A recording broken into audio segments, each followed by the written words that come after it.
Kecelakaan maut terjadi di Tol Cipularang kilometer 86, Kecamatan Sukatani, Kabupaten Purwakarta, Jawa Barat, Minggu, tanggal 25 Juli tahun 2021.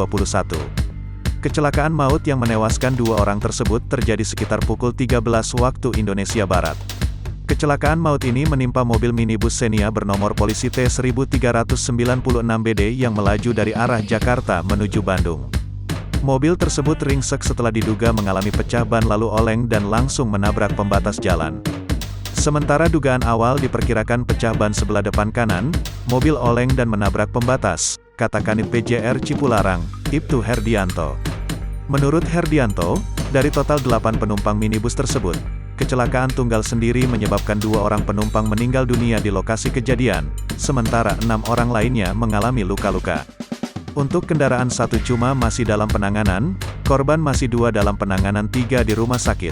Tadi di TKP 2 itu udah meninggal, luka berat 2, penumpang jumlah 8 sementara masih dalam penanganan rumah sakit, ujar dia.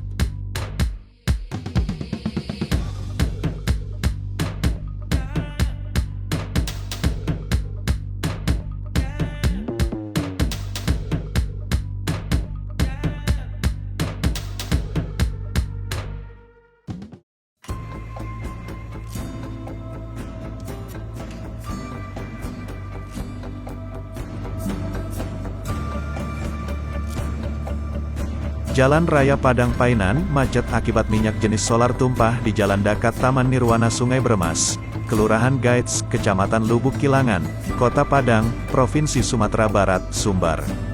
Kendaraan truk Pertamina ini menumpahkan muatannya tepat di badan jalan pada Jumat, tanggal 23 Juli tahun 2021. Akibat kejadian ini arus lalu lintas macet, karena badan jalan dipenuhi bahan bakar minyak, BBM, jenis solar. Kapolsek Lubuk Begalung, AKP Hairul Amri Nasution, saat dihubungi tribunpadang.com grup Tribun Lampung membenarkan informasi tersebut. Ia ada kecelakaan truk Pertamina membawa solar bersenggolan dengan truk alat berat, kata AKP Hairul Amri, Jumat, tanggal 23 Juli tahun 2021. Ia menyebutkan, minyak solar tumpah itu, karena mobil Pertamina bersenggolan dengan truk alat berat.